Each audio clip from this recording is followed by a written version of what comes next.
안녕하세요. 오늘도 말씀 묵상 정주행 시리즈, 오늘부터 이제 신약 마태복음을 시작하게 되는데요.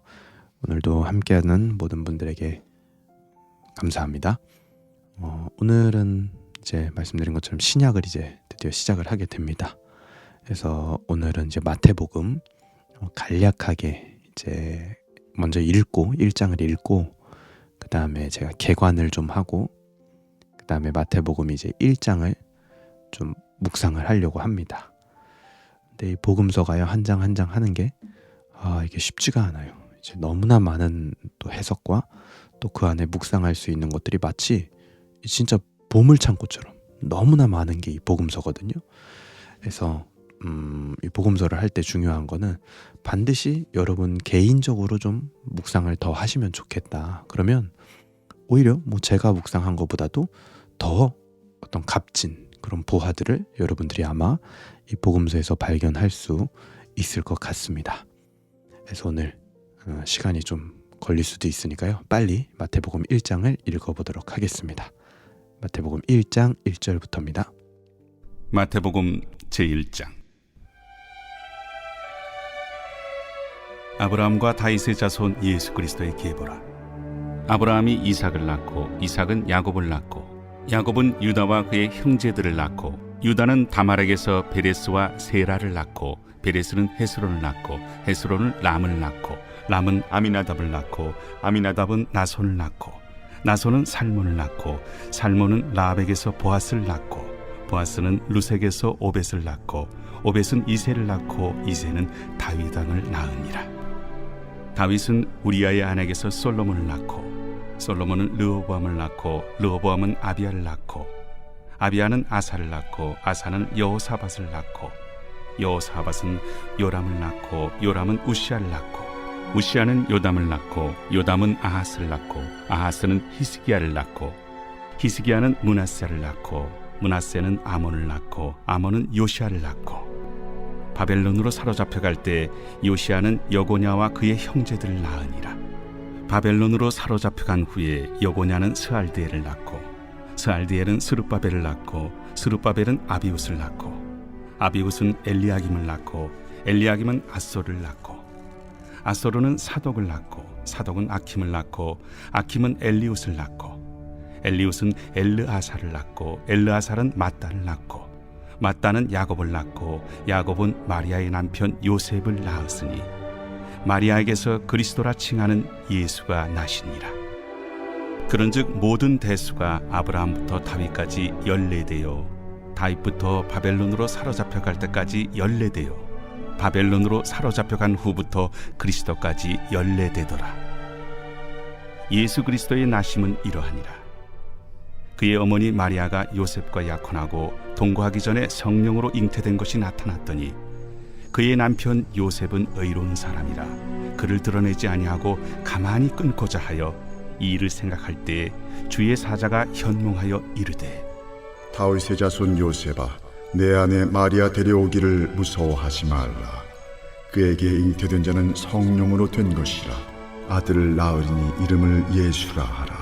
이는 그가 자기 백성을 그들의 죄에서 구원할 자이심이라.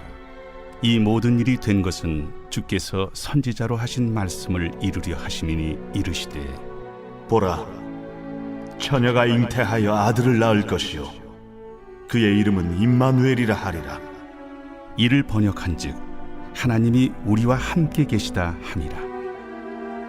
요셉이 잠에서 깨어 일어나 주의 사자의 분부대로 행하여 그의 아내를 데려왔으나 아들을 낳기까지 동침하지 아니하더니 나음에 이름을 예수라 하니라.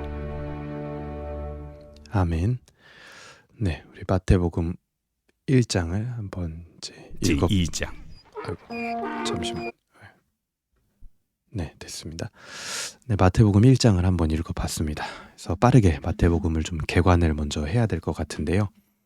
이제 신약 성경의 가장 첫 번째 책이죠. 그리고 이제 시기로 친다면 우리가 지난번에 마지막으로 봤던 말라기 4장 이제 이후에 북이스라엘과 남유다가 멸망하고 포로 잡혀갔다 돌아와서 성전을 건축하고 성벽을 재건하고 그리고 나서도 그들 안에 해결되지 않는 죄의 문제들이 있었고 그런 부분들을 하나님께서 가장 대표적으로 제사장과 레위인들을 책망하시면서 그들의 엉망진창으로 드렸던 제사, 엉망으로 바쳤던 봉헌물에 대해서 굉장히 마지막까지 이제 하나님이 아픈 마음으로 그들에게 말씀을 하시면서도 그 마지막 말라기의 역사가 우리 인간적 관점에서 볼 때는 뭐 우울하게 끝나는 것 같죠. 근데 하지만 하나님의 말씀의 뉘앙스는 결코 우울하게 끝나는 내용이 아닙니다.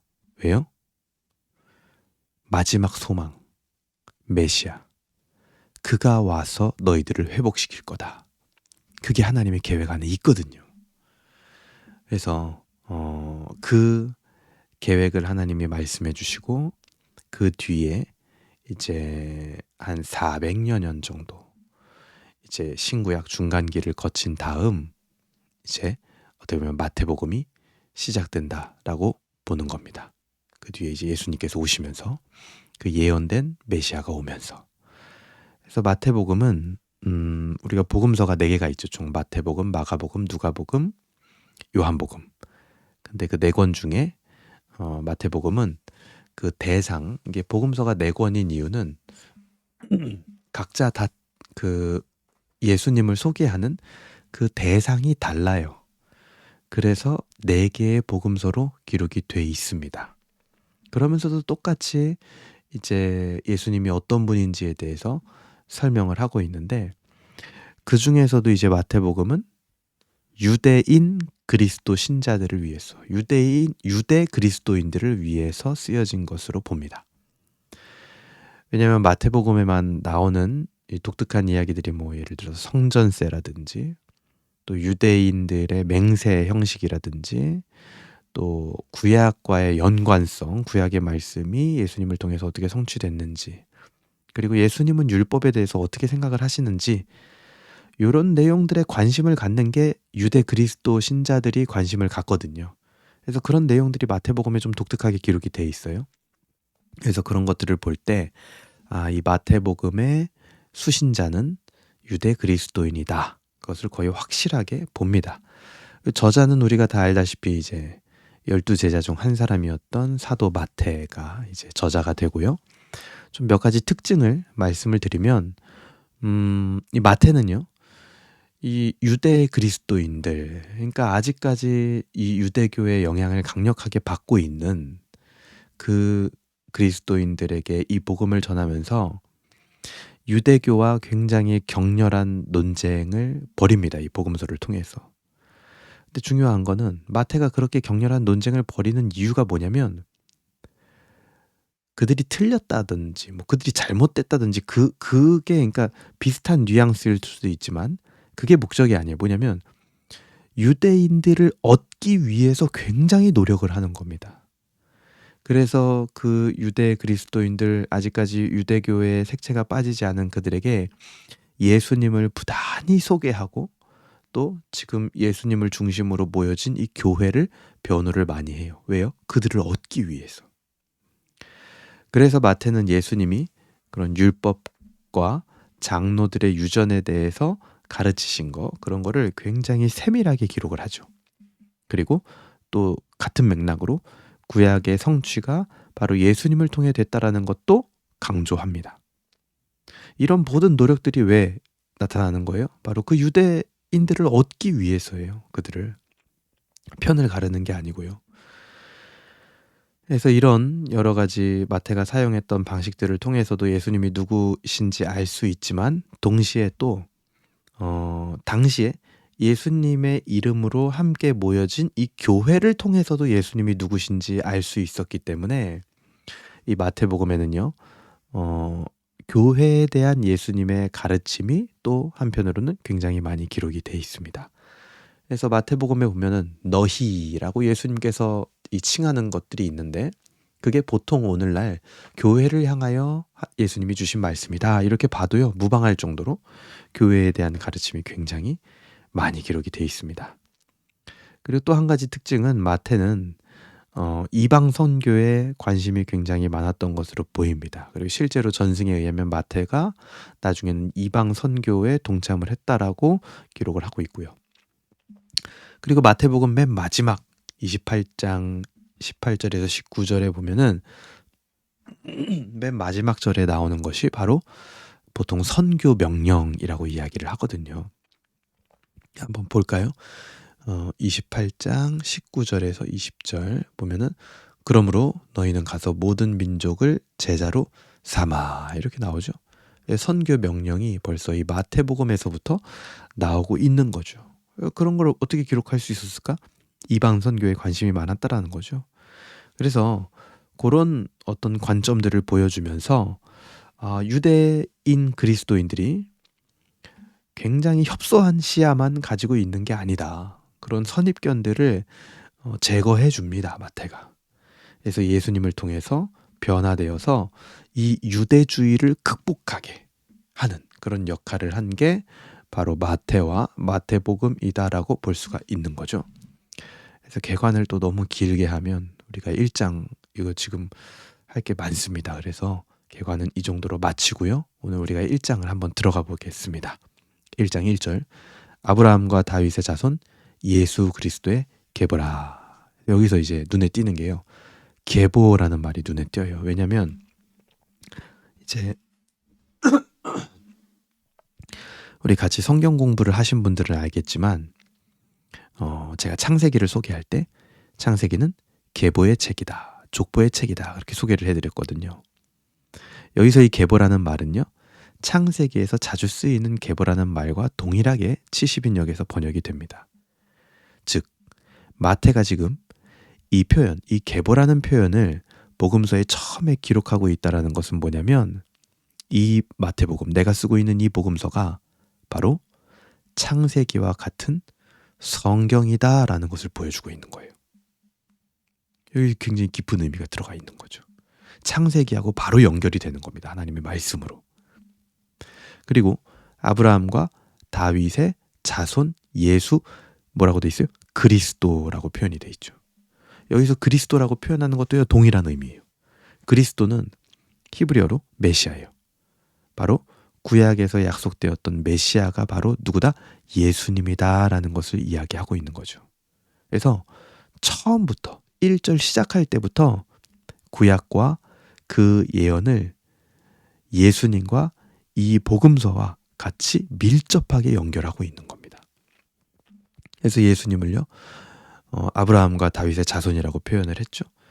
종종 나옵니다. 마태복음에 이런 표현이 다윗의 아들, 아브라함의 아들로 소개를 하는데 다윗의 아들이라는 거 역시 마찬가지예요. 그게 뭐냐면 메시아적 칭호입니다. 메시아적 칭호.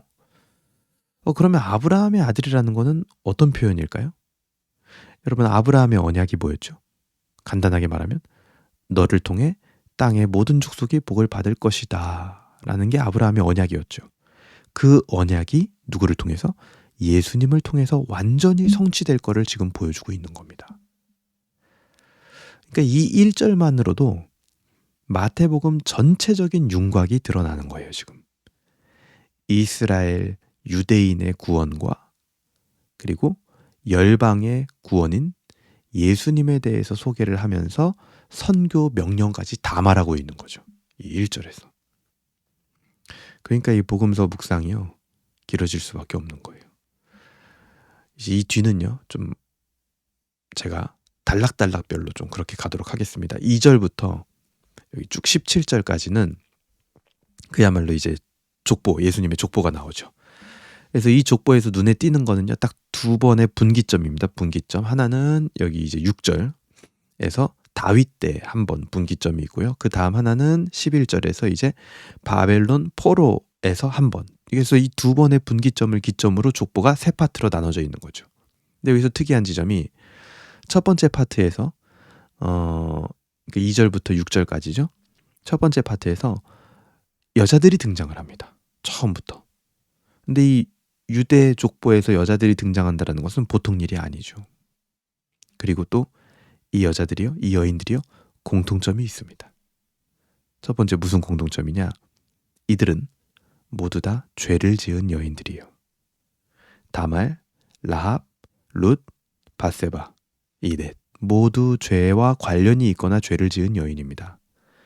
다말, 자기의 시아버지였던 유다와 물론 그 목적은 그 정당성은 확보가 됐죠. 근데 하지만 그런 창녀의 행위를 했다라는 것 자체, 그러니까 사실은 죄와 관련이 있는 거죠.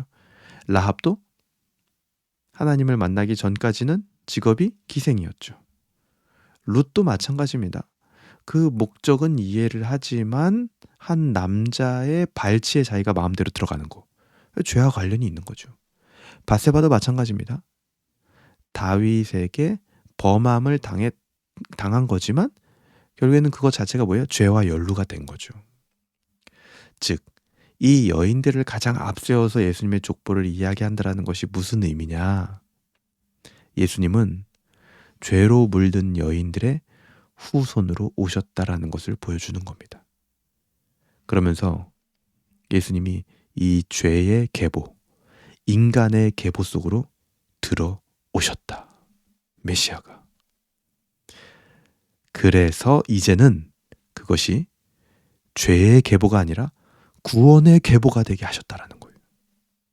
그게 놀라운 거죠. 그리고 이 여인들의 공통점이 뭡니까? 전부 이방인이에요. 그래서 예수님은, 그렇게 오신 예수님, 죄의 계보를 구원의 계보로 바꾸기 위하여 오신 예수님은, 이 여인들이 이방인이니까 뭐예요? 모든 민족에게 의미가 있는 분이다. 모든 민족에게 그렇게 되기 위하여 오신 분이다라는 것을 이 계보를 통해서 보여주고 있는 겁니다. 특별히 이 계보는요, 보면은 이제 여러분 많이 들어보셨을 거예요. 그 14대씩 이제 세 파트로 총 42대가 이제 기록이 되어 있죠. 그래서 요거를 이제 어떻게 해석을 해야 되냐, 건전하게. 그냥 있는 숫자, 그리고 성경에서 말하고 있는 대로까지만 해석을 하면 돼요. 뭐냐면 세 파트잖아요. 그래서 3이라는 숫자는요, 하나님을 상징하는 완전수입니다. 삼위일체 3. 그리고 이제 구약에 보면 또 다른 완전수가 있는데요. 그게 뭐냐면 7이에요, 7. 근데 14가 뭐죠? 14대씩 기록했다고 할 때 14가 7이 두 개가 있는 거죠. 그래서 특히 이 7이라는 숫자는 구약에서 그냥 단순하게 완전수 이렇게만 쓰이는 게 아니라 무엇의 완전함을 표현하는 수, 이렇게 활용이 될 때가 많아요. 근데 그 중에서도 구속 계획의 완성의 숫자로 이해되는 경우가 굉장히 많습니다. 그래서 14대씩 세 파트로 기록이 돼 있다라는 것은 완전하신 삼위일체 하나님께서 구속 계획의 완성을 이 계보의 주인이신 예수님을 통해서 하실 것이다 라는 의미가 되는 겁니다. 그래서 이렇게 숫자를 통해서 표현하는 것이 약간 뭐 좀 사이비 같기도 하고 좀 이단 뭐 해석 같기도 하지만, 이렇게 숫자를 통해서 표현하는 게 이제 이스라엘 지혜서의 전통이에요, 전통. 근데 다만 여기까지입니다, 여기까지. 이 이상 자꾸만 어떤 거 가져와 가지고 이거를 뭐 이상하게 해석하면 안 돼요. 그래서 이것이 성경이 우리에게 지시하는 한도 내에서 할 수 있는 해석의 전부입니다. 그래서 이 외에 다른 너무 지나친 해석은요, 우리에게 해롭겠죠. 그래서 다른 성경들도 마찬가지예요. 요한계시록이나 이런 데 숫자가 많이 나오잖아요. 그래서 구약에 나와 있는, 신약에 나와 있는 그 개념들 안에서만 해석을 할 수가 있는 겁니다. 그리고 나서 이제 족보는 넘어가서 18절부터 25절까지가 이제 예수님께서 탄생을 하는 그 박진감 넘치는 장면을 기록을 하고 있는데요. 가장 먼저 예수님의 탄생을 이야기할 때 18절 보세요. 예수 그리스도의 나심은 이러하니라. 그의 어머니 마리아가 요셉과 약혼하고 동거하기 전에 성령으로 잉태된 것이 나타났더니, 이래요. 예수님이 어떻게 잉태됐다고요? 성령으로 잉태되었다. 근데 여기서 놀라운 건요, 성령으로 잉태된 것에 대해서 그 어떤 복음서도요 따로 설명하지 않습니다. 즉 그냥 그러니까 이게 진짜 놀라운 일인데 그냥 이렇게 탁 얘기하고 넘어가요. 그냥. 왜 그럴까요?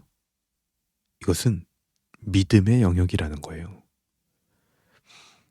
창세기에서 하나님이 천지 창조할 때 하나님이 천지를 창조하시니라 하고 탁 넘어가요 그냥. 그리고 창조했다 이렇게 나오고 끝나요. 넘어갑니다. 굳이 그거에 막 부연 설명이 많이 나타나지 않는다는 말이에요. 왜 그래요? 믿음의 영역이기 때문에. 예수님이 부활하셨다 3일 만에. 막 부연 설명이 많지 않아요. 왜요? 믿음의 영역이기 때문에. 특히 성경에서는 창조, 성령 잉태, 부활 같은 영역은 믿음의 영역으로 철저하게 선을 긋습니다. 그렇기 때문에 이성이나 과학으로 접근해야 될 영역이 아니다라는 거예요. 만약에 그렇게 접근을 한다면 그 외에 있는 모든 기적들도 전부 이성으로 설명 가능해야 하는 과학주의와 이성주의의 패러다임에 빠지게 되는 겁니다. 그래서 예수님은 성령으로 잉태가 되셨고 이것이 믿어지는 게 바로 하나님의 엄청난 복인 거예요. 이때 성령으로 잉태된 마리아의 입장이 어땠을까요, 여러분? 우리가 감히 상상할 수 없었겠죠.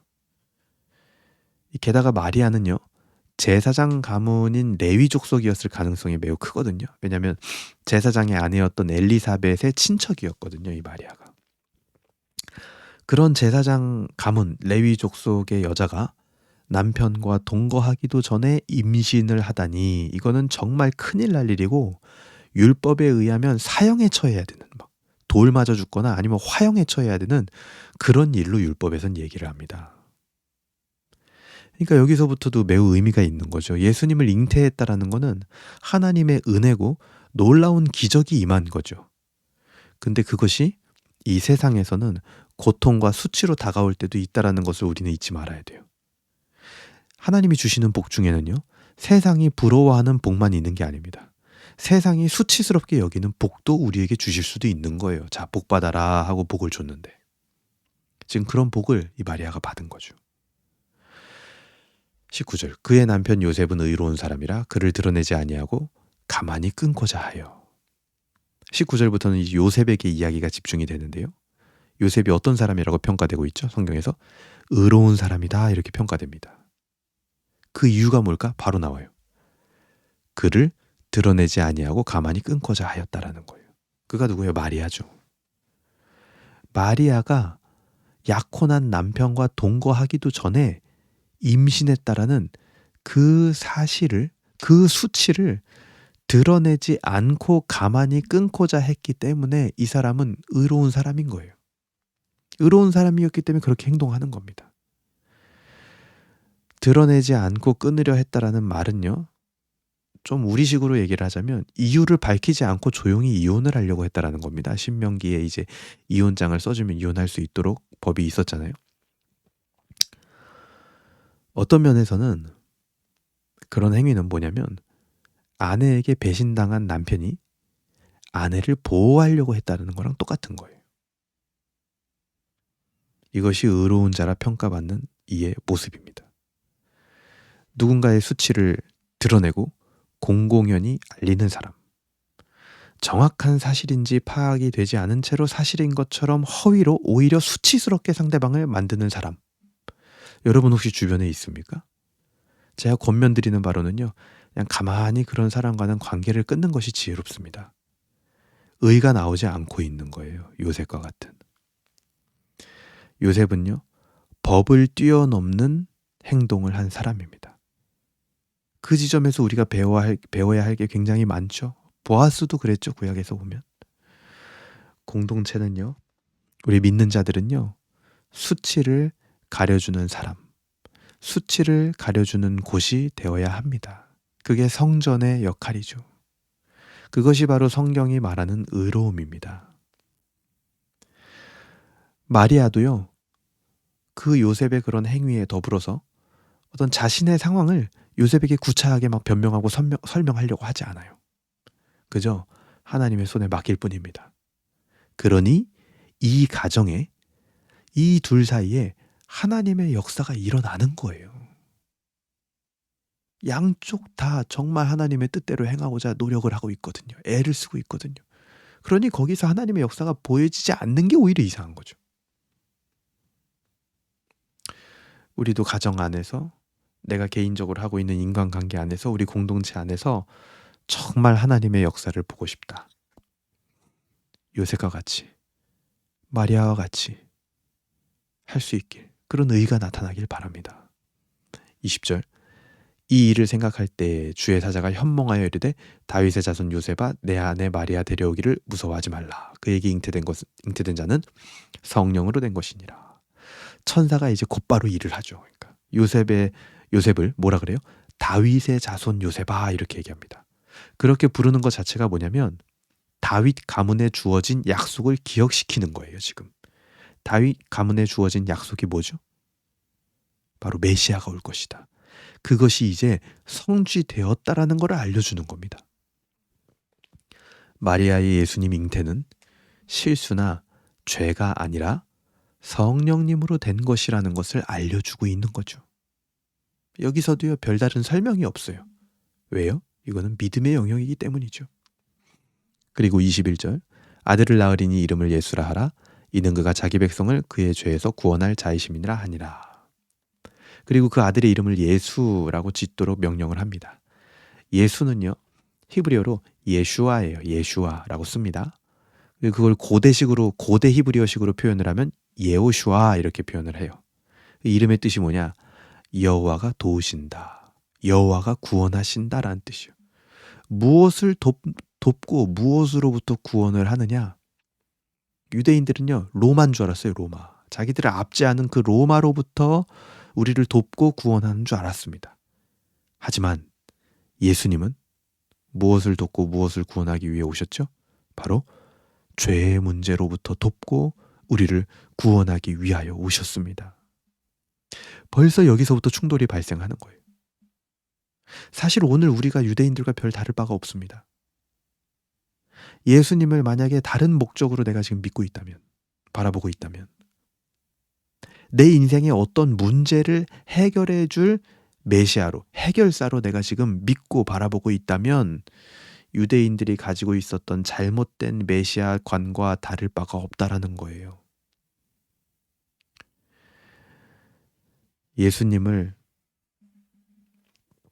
예수님은요, 우리가 해결할 수 없는 그 문제, 죄의 문제를 해결해 주시기 위해서 오신 겁니다. 그냥 인간들이 어느 정도 열심히 노력해가지고 해결될 수 있는 그런 문제를 해결하러 오신 분이 아니에요. 인간은 감히 손도 못 대는 죄의 문제를 해결해 주시러 오신 분이시다라는 겁니다. 그리고 그 죄의 문제로부터 구원받은 우리에게 이제는 죄의 속박을 벗어났기 때문에 수많은 변화들이 생길 텐데 그 변화들이 열매로 맺혀지는 겁니다. 우리의 삶 가운데. 단지 그 열매 중에 하나를 우리에게 주시기 위해서 오신 분이 아니에요. 근데 우리는 그렇게 생각할 때가 너무나 많다라는 거죠. 그러니까 예수님이 오실 때에도 우리는 참 예수님의 마음과 하나님의 마음을 아프게 하는 어쩔 수 없는 인간적 한계를 가지고 있는 것 같습니다. 23절, 보라 처녀가 잉태하여 아들을 낳을 것이요 그의 이름을 임마누엘이라 하리라 하셨으니 이를 번역한즉 하나님이 우리와 함께 계시다 함이라. 그 예수님의 의미는 바로 임마누엘이었습니다. 하나님이 우리와 함께 하신다는 것이 바로 예수님을 통해서 이제 나타난다라는 거죠. 24절부터 25절까지는 요셉의 순종을 극도로 간결하게 표현합니다. 이것이 복음을 만난 자의 가장 정상적인 반응이거든요. 우리를 구원할 예수님을 만났으니 순종은 따라오는 겁니다. 복음서는요, 정말 보물창고 같습니다.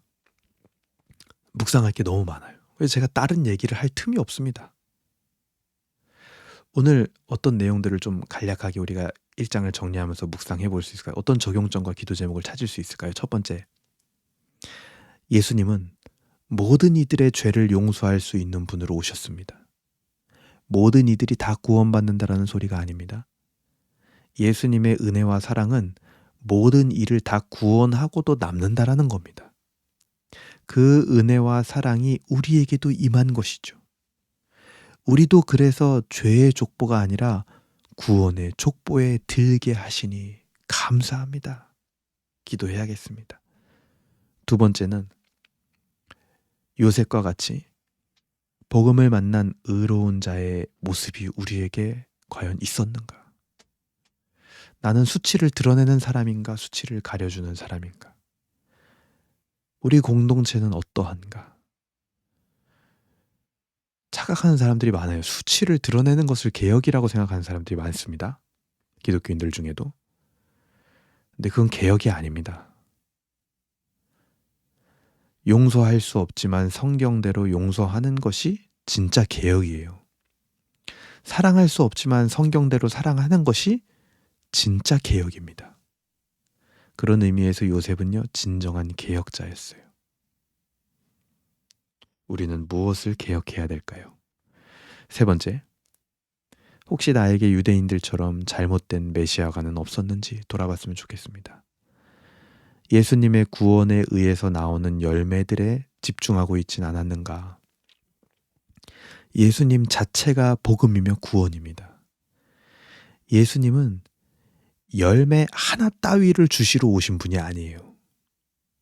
예수 그리스도 그 복음 안에 있는 풍성함을 우리가 누리길 원하십니다.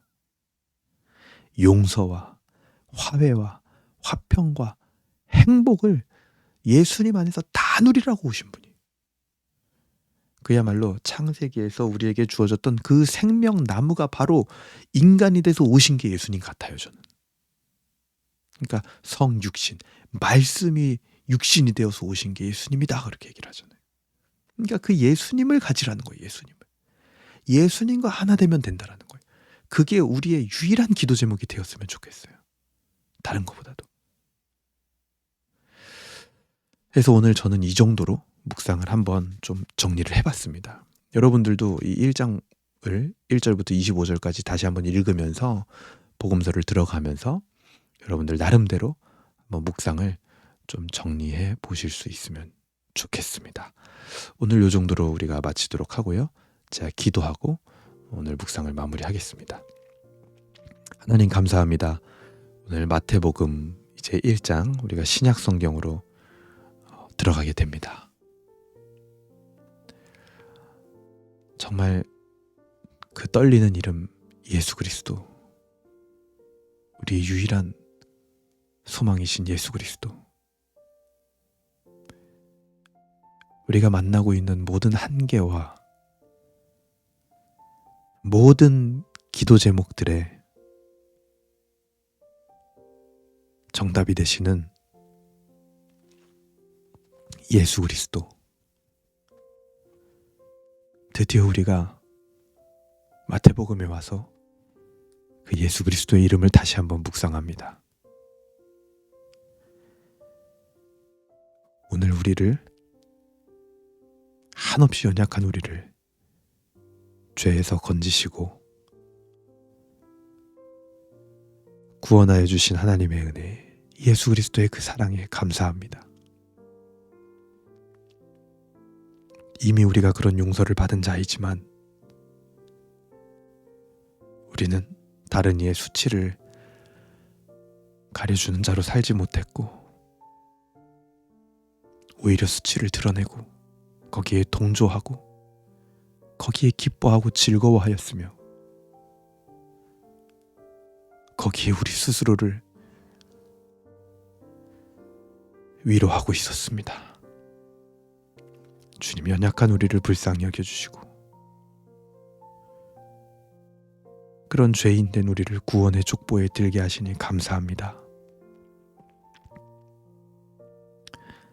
예수님께서 우리에게 주시는 수많은 열매들이 있습니다.